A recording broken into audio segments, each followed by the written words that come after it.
Hi guys, কালকে আমাদের খুব কাছের একটা বন্ধুর বার্থডে ছিল। তো আমরা ভাবি যে আমরা দুজন মিলে একসাথে গিফটটা দেব। তারপর অনেক দেখার পর ফাইনালি একটা গিফট আমাদের পছন্দ হলো।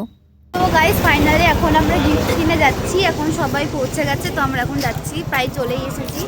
আমাদের একটু লেটই হয়ে গেছে গাইস, তো চলো সব এরপরে বন্ধুরা পৌঁছে দেখাচ্ছি। গেছে, এখন আমরা শেষে গিফট কিনে যাচ্ছি। সকাল দিয়ে টাইম পাইনি আমরা। আমরা তো ভেবেছিলাম যে আমাদেরই লেট হয়ে গেছে, কিন্তু না, তখনও সবাই পৌঁছায়নি। তারপর ওই দিকে দেখো, ওটা ছিল আমাদের বার্থডে বয়, আমাদের রুকি মেরে দেখছিল। তারপর আমরা সব থেকে যেটা ভালো পরে আমাদের করতে ভালো লাগে সেটা হচ্ছিল প্র্যাঙ্ক কল। আমরা প্র্যাঙ্ক করছিলাম। তারপর তো আমরা সবাই মিলে ফটো তুলে নিই। তারপর ছিল কেক কাটিংয়ের পালা।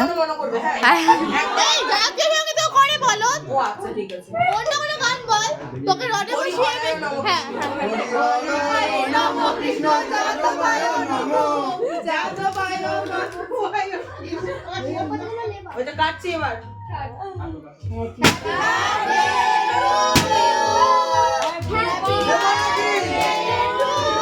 তো দেখলেই যে আমাদের বার্থডে বয়ের কি আবদার ছিল, মানে কি গান গাইতে হবে। তারপর তো কেক কাটিংয়ের পর তো জাস্ট ওকে ভূত করা হয়েছিল। ও কিন্তু ছাড়েনি, ও সবাইকে ধরেছিল। তারপর দেখো ওখানেতে 100 মিটার দৌড় হচ্ছিল কেক মাখানোর ভয়। তারপর তো কেক কাটিংয়ের পর তো আমরা সবাই মিলে ট্রুথ অ্যান্ড ডেয়ার খেলছিলাম। আর এইদিকে দেখো এখানে তো বাদর বাদরামি করছিল, সবাই তো না খেলে আমরা ওকেই দেখছিলাম। তারপর তো আমরা 5জন মিলে খেতে বসে পড়ি।